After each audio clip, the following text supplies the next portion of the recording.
lakukan saat pembelajaran sehari-hari. Yuk, sebelum kita membuat, mari kita merumuskan bersama. Kita berdiskusi bersama apa saja keyakinan kelas yang akan kamu lakukan. Yang pertama apa? Menjaga kebersihan. Oke, setuju anak-anak? Menjaga kebersihan? Oke, Ibu tulis ya. Yang pertama apa tadi?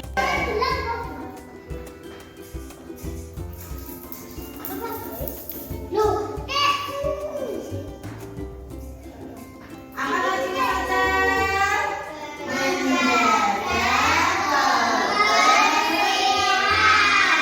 Dengan tadi sudah pertama menjaga kebersihan. Lakukan tiket dari ya. Terus yang kedua apalagi yang ingin kamu terapkan di sekolah ini, kelas kamu ini? Apa? Belajar dengan iya, dengan memahami dengan apa, Mbak?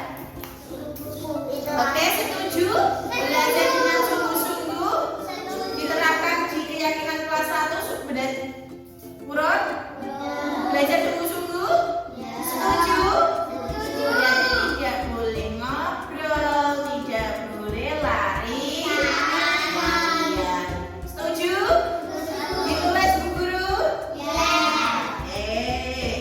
Belajar apa tadi? 3. Apa? Yes, setiap mau belajar diawali dan diakhiri dengan setuju? Laksanakan? Oke, ditulis Bu Guru ya. 2. Belajar dengan sungguh-sungguh. 3. Berdoa sebelum dan sesudah mempelajari. Yang keempat ada atau tidak? Apa? Iya, saat belajar anak-anak wajib menjaga sopan santun. Setuju diterapkan di keyakinan kelas 1?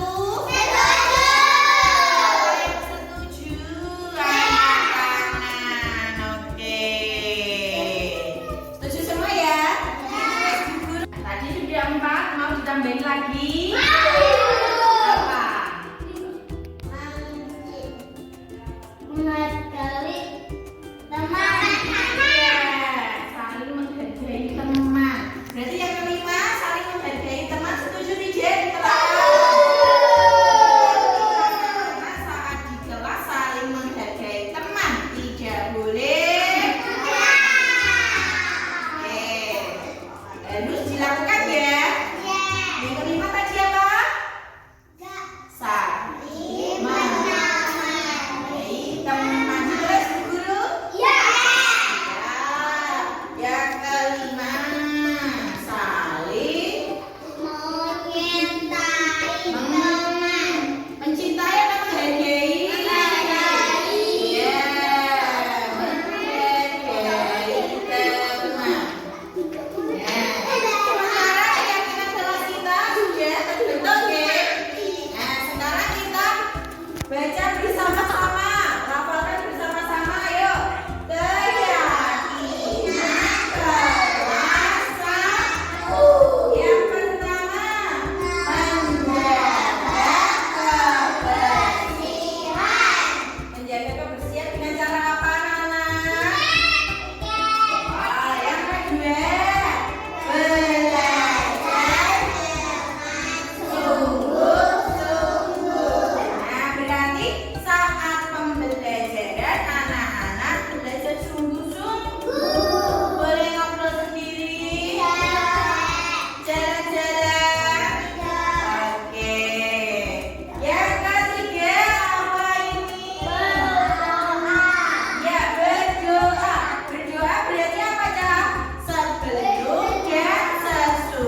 Kira-kira di sini jelek atau tidak? Iya.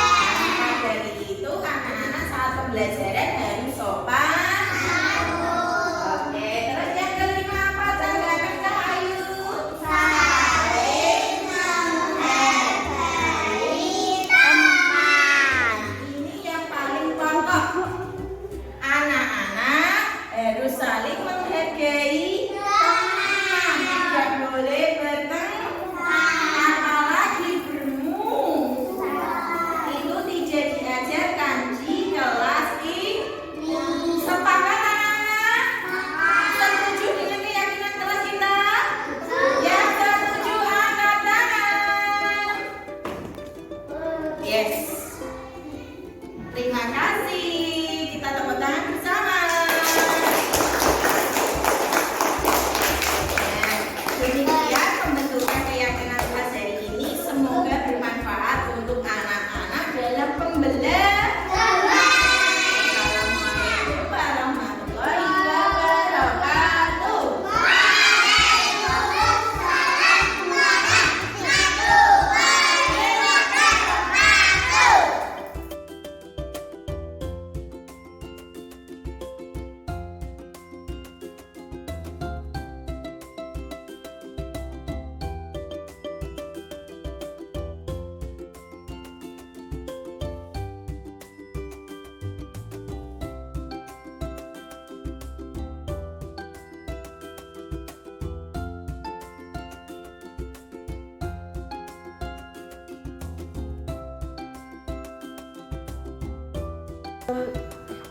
Nama saya Acel dari kelas 1 SD 4 dari Wano.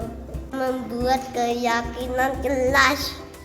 Kami merasa nyaman saat belajar. Terima kasih. Dadah.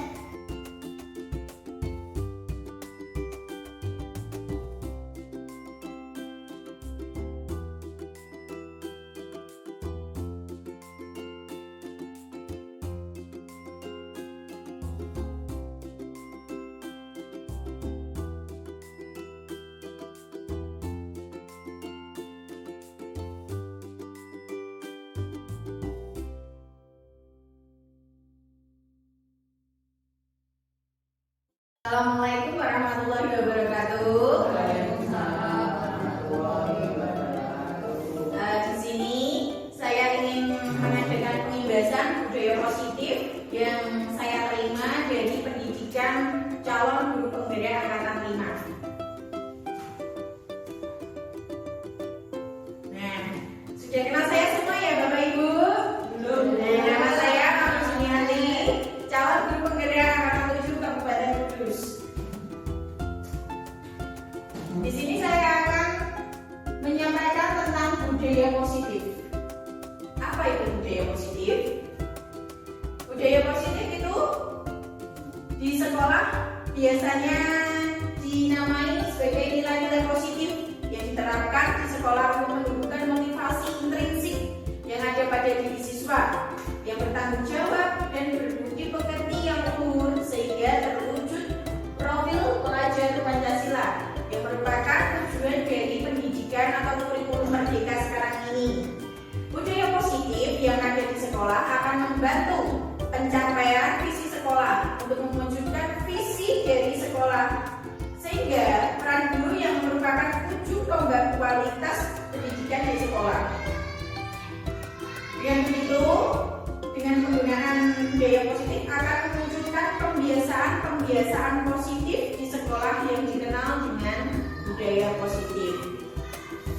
Pembiasaan positif yang di sekolah kita sudah banyak ya Bapak Ibu guru.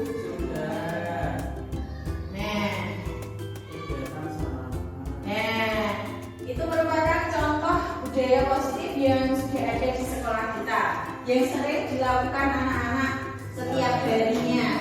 Yang pertama yaitu kegiatan saling dan salam, penerapan 5S.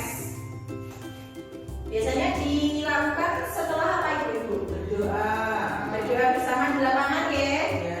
Anak-anak berbaris saling kepada Bapak Ibu guru yang Kemudian ini membaca Asmaul Husna. Membaca Asmaul Husna dipimpin oleh salah satu murid kita ya Bu. Ya. Dan bergilir dari kelas 3 sampai kelas 6. Setiap hari bergilir tanpa ada paksaan. Contoh budaya positif lain yang ada di sekolah kita, pembiasaan kebersihan. Biasanya dilakukan anak-anak setiap hari.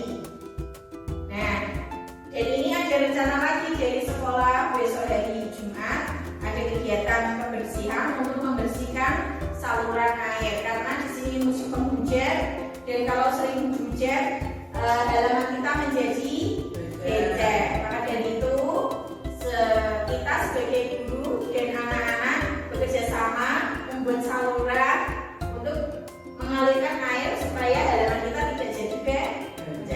Dan yang keempat, penggunaan seragam santri. Seragam kita menggunakan atasan putih, kerudung putih, sama bawahan sarung. Dan dilakukan setiap hari apa itu? Itu merupakan contoh budaya positif yang sudah diterapkan di sekolah kita.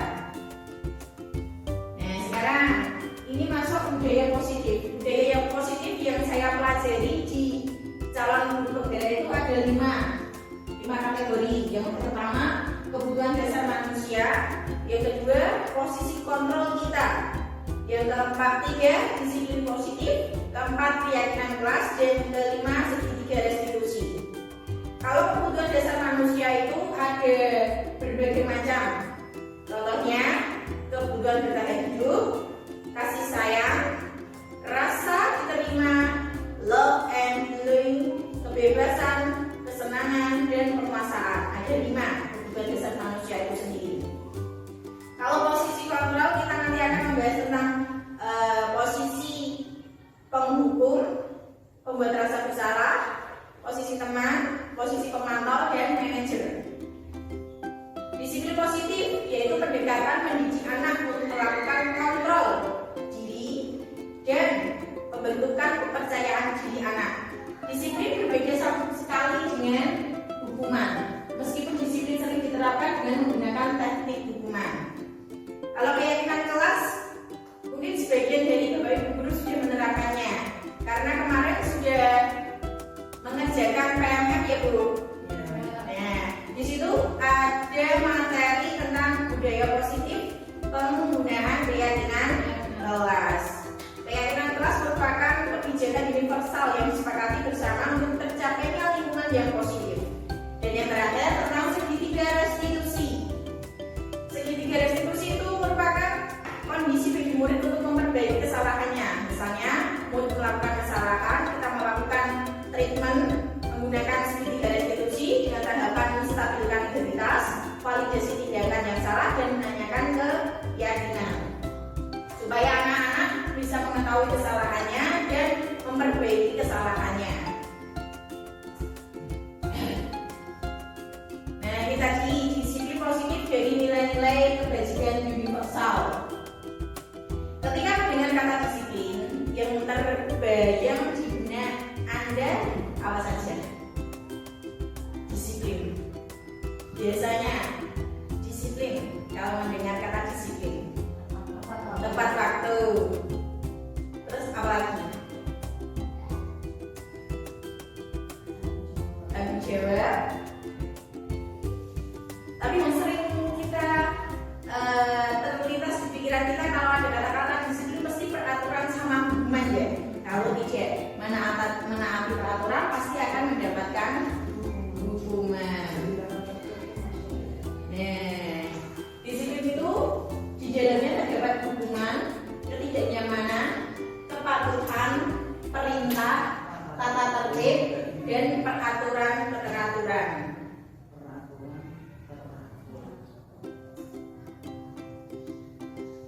Dan disiplin itu yang dimaksud adalah disiplin diri.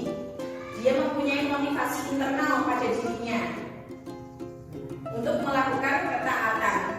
Jika kita tidak memiliki motivasi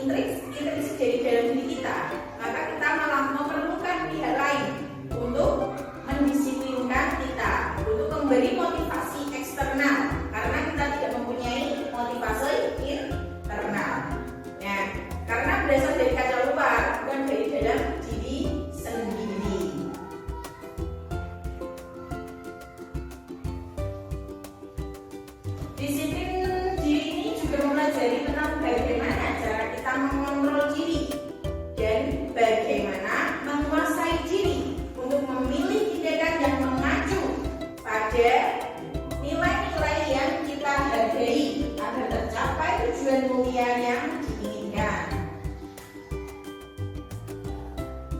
Nilai-nilai kebajikan itu ada banyak sekali, Bu.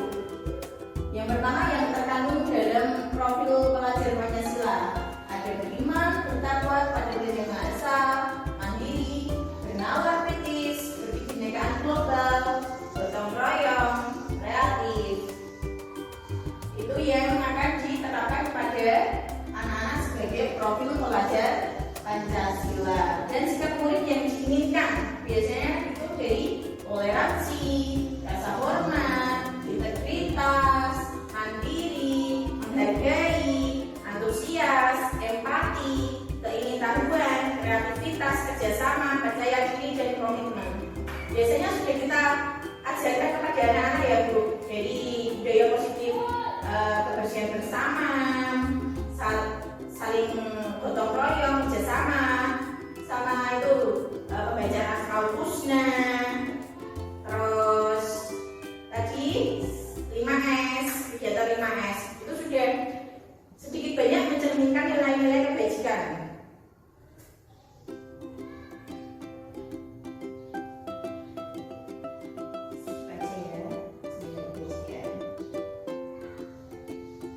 Banyak sekali nilai kebajikan yang dibahas dalam teori-teori yang ada di pembelajaran saya. Ada The Seven Essential Virtues, yaitu ada nilai empati, suara hati, kontrol, rasa hormat, kebaikan, toleransi, dan keadilan. Proyeknya ada seini, Bu, yang ini nilai proyeknya. Nilai kebajikan ada peduli, rajin, integritas, rasa hormat. Itu biasanya kita sudah menanamkan kepada anak didik kita ya, Bu, untuk nilai-nilai itu. Ini masuk ke teori motivasi perilaku manusia. Teori motivasi perilaku manusia itu biasanya anak-anak untuk menghindari ketidaknyamanan pada diri mereka supaya tidak mendapat hukuman. Dia berkata pada dirinya, apa yang akan terjadi apabila saya tidak melakukannya? Seperti itu. Motivasi eksternal juga bagi anak yang ingin mendapatkan imbalan dari orang lain. Biasanya yang tertanam pada dirinya, apa yang akan saya dapatkan apabila saya melakukan itu, melakukan kedisiplinan itu. Dan yang terakhir, motivasi internal yang berada pada dirinya sendiri tentang disiplin positif. Saya akan menjadi orang yang seperti apa bila saya melakukan seperti itu. Kira-kira dari perilaku manusia ini yang motivasi terbaik terletak di motivasi yang mana, Bu? Motivasi internal, atau eksternal? Paling baik internal, ya. Kita berusaha untuk memberikan anak-anak menumbuhkan motivasi pada dirinya supaya mereka bisa menumbuhkan motivasi dalam dirinya untuk mendisiplinkan diri. Karena dengan motivasi internal, dia menghargai dirinya sendiri menjadi insan sesuai dengan harapan kita, tanpa adanya paksaan maupun hukuman. Terciptanya budaya positif itu biasanya dari peraturan kelas. Peraturan kelas kita bersama-sama. Kalau peraturan kelas biasanya dibuat oleh siapa? Bersama-sama. Adakah kerjasama antara guru sama murid dalam membuat peraturan kelas? Iya, berarti dibuat bersama-sama ya, Bu. Dibuat bersama-sama antara murid sama guru, memunculkan suatu keyakinan kelas.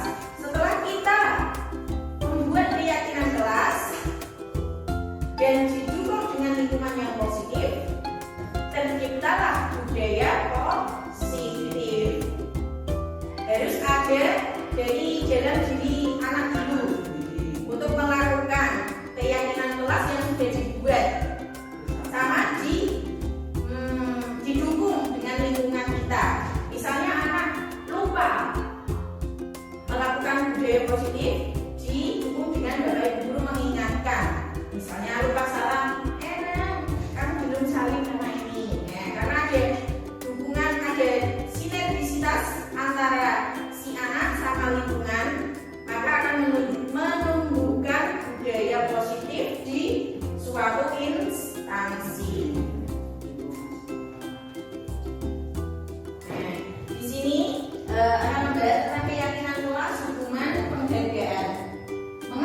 tidak peraturan saja. Mengapa harus keyakinan kelas? Karena apa, Bu? Karena mengapa kita memiliki peraturan harus menggunakan helm bila mengendarai kendaraan roda 2? Mengapa ada peraturan kita memiliki peraturan 3M, menggunakan masker, mencuci tangan, dan menjaga jarak 1,5 meter? Dan mengapa kita memiliki peraturan harus datang tepat waktu pada saat mengikuti pelatihan? Supaya apa itu peraturannya? Untuk mendukung motivasi intrinsik dari dalam diri kita sendiri, sehingga kembali ke nilai-nilai atau keyakinan lebih menggerakkan seseorang dibandingkan mengikuti serangkaian peraturan. Oh, kira-kira aku kalau tidak memakai helm saat mengendarai motor nanti bagaimana? Hasilnya bagaimana? Semata-mata tidak peraturan saja, tapi kita meyakini kalau kita mengendarai motor, kalau tidak memakai helm terjadi sesuatu di jalan, bagaimana yang terjadi? Seperti itu. Untuk keselamatan, karena itu muncul dari motivasi diri sendiri ya, Bu. Kalau keyakinan, kalau peraturan kan semata-mata hanya peraturan, kadang-kala masih bisa kalau sudah tertanam pada dirinya, sudah diyakini pada dirinya, sudah ada motivasi pada dirinya, maka tanpa adanya paksaan, tanpa adanya peraturan, dia sudah melakukan kedisiplinan sendiri.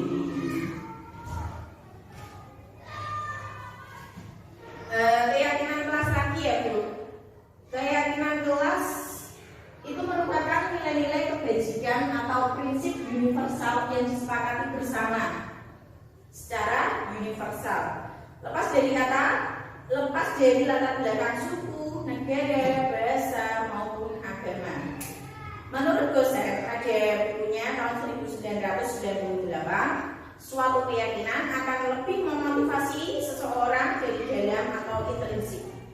Seseorang akan lebih bersemangat untuk menjalankan keyakinannya daripada hanya sekedar mengikuti serangkaian peraturan. Sama seperti tadi ya, Bu.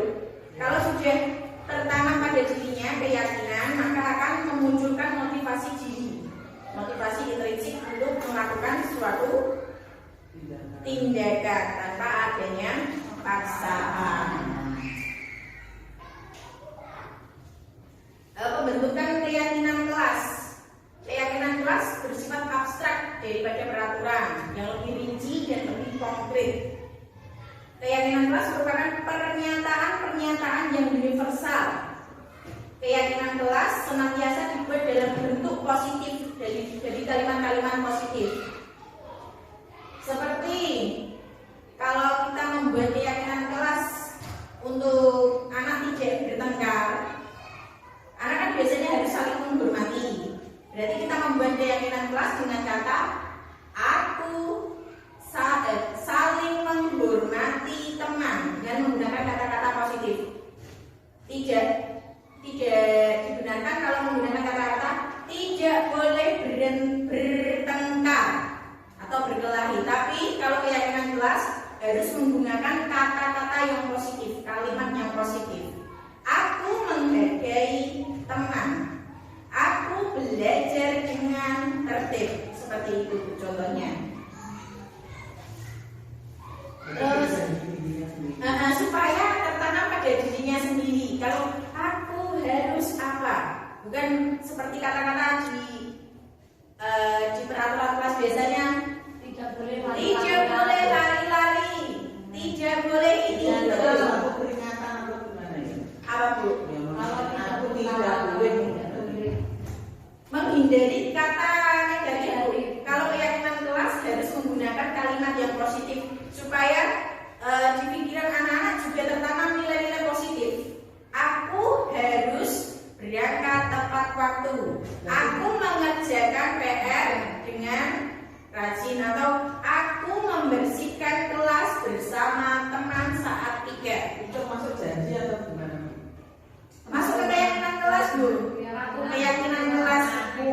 Seandainya dia itu berkata sendiri, itu termasuk itu janjinya atau enggak? Bahkan itu janji.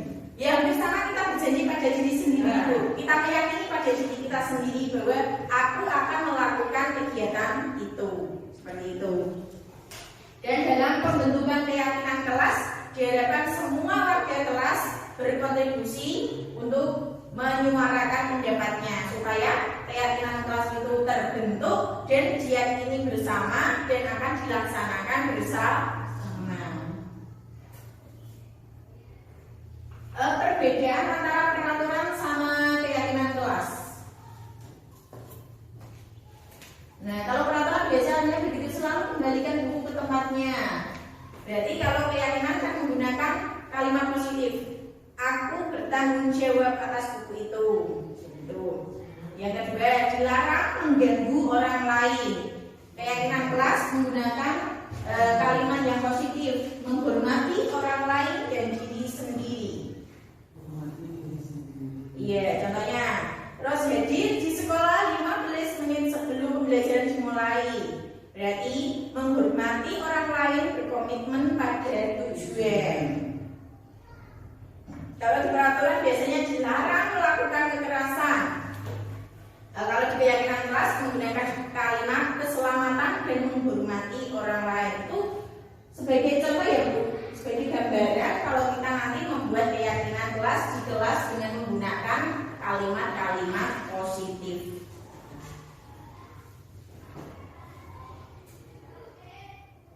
Nah ini contoh penerapan keyakinan kelas di kelas saya kemarin. Yang pertama, saat proses pembuatan keyakinan kelas ada juga pendapat yang saya lakukan bersama semua warga kelas 1. Kemudian setelah tercapai keyakinan kelas itu, setelah mendapatkan keyakinan kelas, saya membuat desain keyakinan kelas, kemudian saya print out dan memasang keyakinan kelas bersama anak-anak. Mungkin di kelas Bapak Ibu guru yang lain bisa diterapkan seperti itu juga. Nah ini materi tentang didukung oleh penghargaan. Biasanya didukung oleh penghargaan anak-anak seperti ini contohnya. Nanti anak-anak yang bisa mengerjakan ini akan mendapatkan nilai 100, akan mendapatkan apa? Jadi dia merasa berlomba-lomba. Karena ingin mendapatkan penghargaan saja. Biasanya didukung oleh penghargaan itu ada efeknya Bu, pengaruh jangka pendek, jangka panjang. Penghargaan itu malah mendukung dirinya sendiri karena dia, wah hebat kamu dapat juara 1. Dia terlalu berbangga hati, jadi dia lalai akan belajar. Penghargaan mengurangi ketepatan, penghargaan tidak efektif dan bisa merusak hubungan dengan yang lain. Kadang kala ada anak yang, wah kamu hebat dapat juara 1. Dia lalai akan belajar, dia tidak mau membantu temannya, tidak mau bekerja sama dengan temannya, akhirnya dia terperosok sendiri. Karena ingin dapat penghargaan dari wali kelas masing-masing. Ya, nah sekarang mari kita cermati dari tindakan guru ini masuk ke hukuman atau konsekuensi. Yang pertama, mencatat 100 kali dalam buku kalimat saya tidak akan terlambat lagi. Itu termasuk hukuman atau konsekuensi Bu? Hukuman. Oke, kedua, lari mengelilingi lapangan basket 2 kali karena terlambat. Yang ketiga, murid diminta untuk push up 15 kali. Yang keempat, menggantikan kertas tugas teman yang telah dicoret-coret. Membersihkan tumpahan air di meja tulis karena tersenggol pada saat belajar. Meminta murid tidak mengenakan sepatu seharian di sekolah karena tidak mengenakan sepatu hitam. Hukuman. Dan yang terakhir, lari mengelilingi lapangan basket 2 kali karena terlambat 10 menit untuk pelajaran BCOK. Nah, sekarang kita cocokkan ya.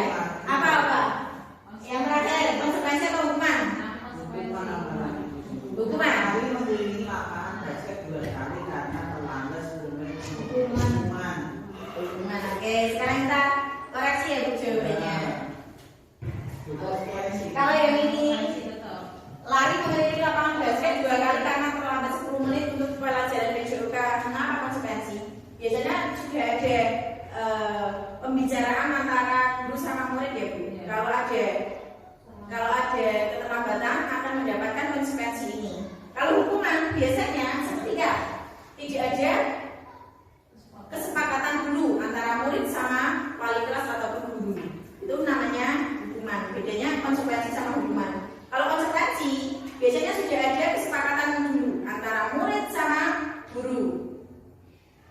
Jika melanggar, baru dia mendapatkan konsekuensi. Kalau hukuman biasanya tidak ada kesepakatan secara tiba-tiba. Seperti itu.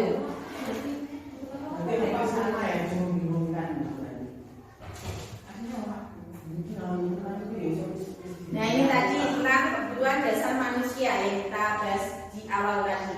Ada 5: survival atau bertahan hidup, penguasaan, kebebasan, kesenangan, dan cinta kasih atau diterima di masyarakat. Seperti tadi, saya menemukan kasus pada anak saya. Dia mengambil sarang tawon. Sarang tawon diambil, dipetik sama temannya. Itu termasuk dia masuk ke kesenangan karena dia tertawa terbahak setelah temannya itu menangis. Dia senang kalau temannya itu menangis gara-gara apa yang dilakukannya. Tapi itu dan dasar itu sangat tidak baik bagian itu.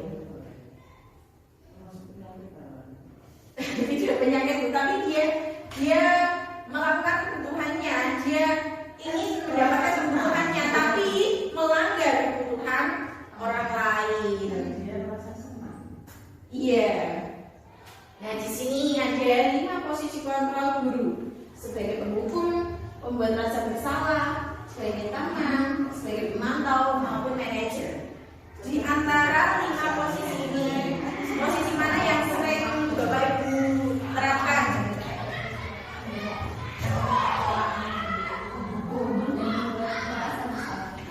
Penghukum sama pembuat rasa bersalah ya? Pemantau. Usarni? Ini posisi kontrol, 5 posisi kontrol yang sering digunakan.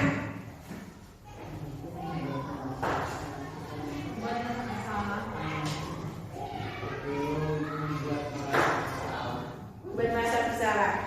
Nah, sekarang kita ya Bu, kita telah bersama ya. Nah, di sini ada kelima posisi kontrol yaitu posisi penghukum, merasa bersalah, sebagai teman, pemantau, dan manajer. Tapi jadi kelima posisi ini yang paling baik diterapkan itu posisi manajer. Kalau penghukum biasanya nanti anak mempunyai rasa dendam. Hasilnya nanti biasanya bukan itu loh, bocah kok dibeli. Nah, seperti itu. Anak nanti akan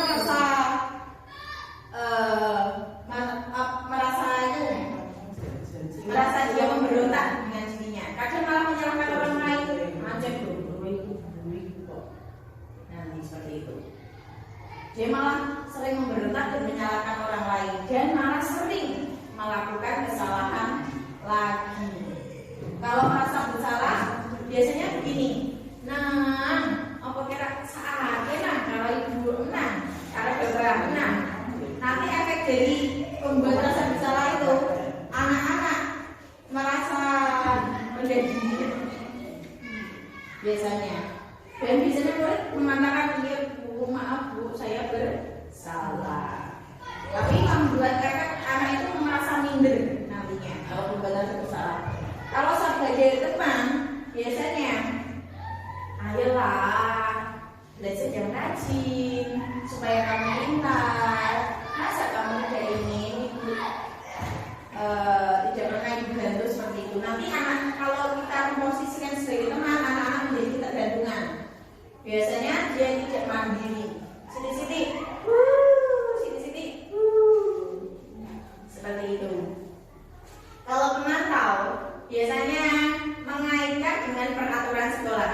Kamu tahu kan peraturan sekolah kita apa?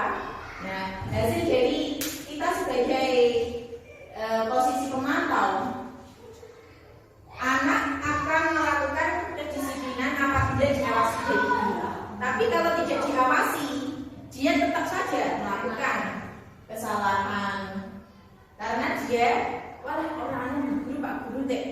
sanksi nih seperti itu. Tidak menumbuhkan motivasi intrinsik pada dirinya. Tapi kalau di posisi manajer, si guru mengajukan pertanyaan-pertanyaan. Mengajukan pertanyaan jika membuat kesalahan, apa yang kamu yakini sebagai keyakinan kelas yang pernah kita buat, sehingga diharapkan anak-anak nanti akan tumbuh motivasi intrinsik untuk melakukan disiplin dan memperbaiki keadaan. Dengan posisi itu, murid nanti akan mengevaluasi dirinya, bagaimana cara memperbaiki diri. Ini yang restitusi, Bu. Restitusi itu merupakan proses menciptakan kondisi bagi murid untuk memperbaiki kesalahan mereka, sehingga mereka bisa kembali pada kelompok mereka dengan karakter yang lebih kuat menurut dosen. Ciri dari restitusi itu bukan untuk menebus kesalahan, namun untuk belajar dari kesalahan, untuk memperbaiki hubungan, memberi tawaran bukan paksaan. Restitusi itu menuntun untuk melihat ke dalam diri. Restitusi itu mencari kebutuhan dasar yang menjadi dasar tindakan si anak tersebut. Restitusi diri adalah cara yang paling baik untuk memperbaiki diri. Restitusi berfokus pada karakter, bukan tindakan. Restitusi juga berfokus pada solusi, memberikan solusi saat terjadi masalah. Dan mengembalikan murid yang berbuat salah pada kelompoknya masing-masing. Segitiga restitusi itu merupakan proses dialog yang dijalankan oleh guru atau orang tua untuk menyelesaikan masalah agar dapat menghasilkan murid atau anak yang mandiri dan bertanggung jawab. Segitiga restitusi itu ada 3. Yang pertama,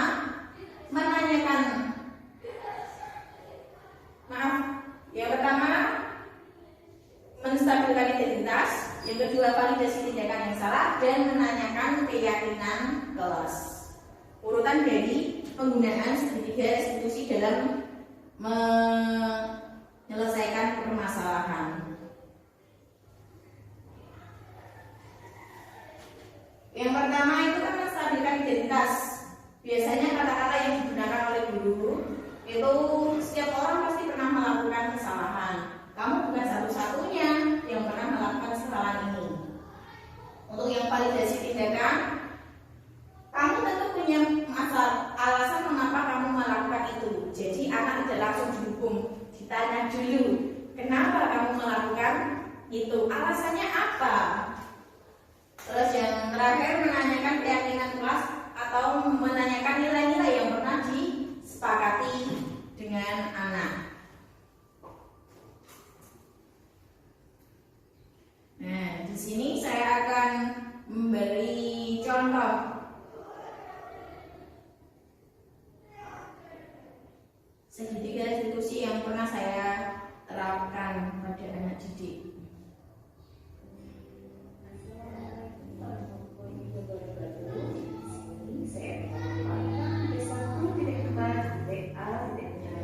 Demonstrasi kontekstual modul 1.4.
Mulai kapan Mbak Elsa?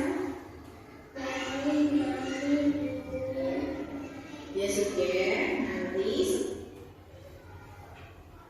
aku sekolah, Mbak Elsa meminta ayahnya untuk mengingatkan memakai sepatu karena kakinya sudah sembuh.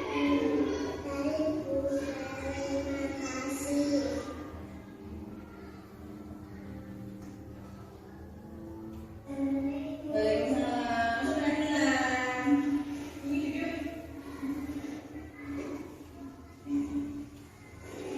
Tadi Mbak Anu tidak mengerjakan PR ya?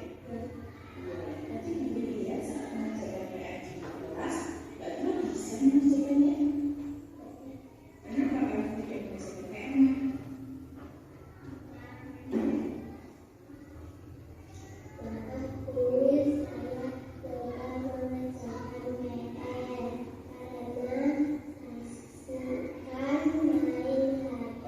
Seru sekali ya main HP-nya.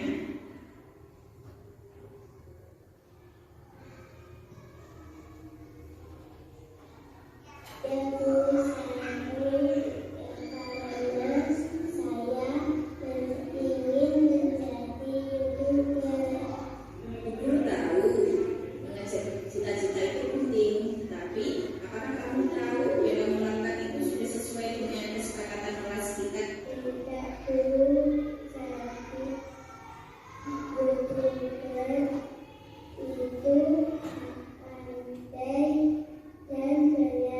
Untuk itu, apa kamu bersedia untuk memperbaiki kesalahanmu tadi?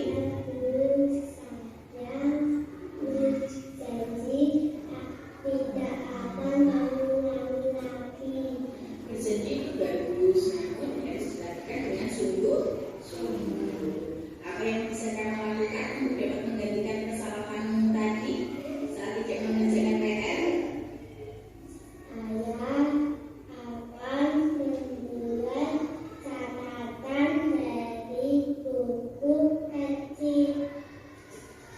Kapan mau dimulai?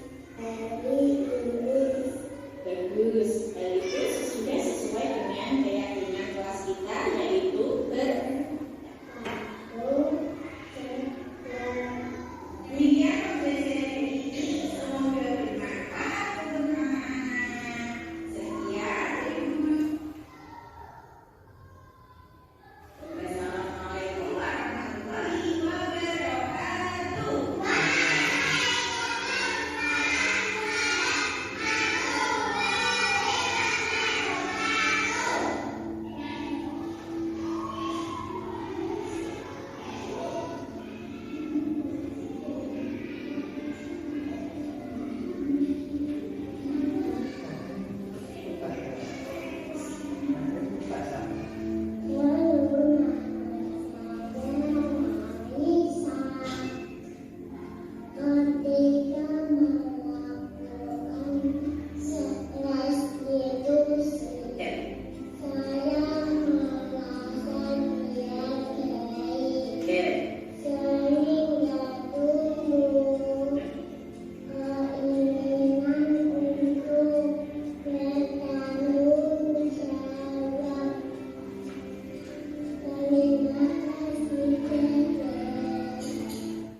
Nah, demikian itu contoh saya melakukan restitusi kepada dua murid saya yang tidak memakai sandal sama tidak mengerjakan PR. Nah, oh iya, maaf tidak memakai sepatu. Mungkin ada pertanyaan dari Bapak Ibu? Tidak ada ya?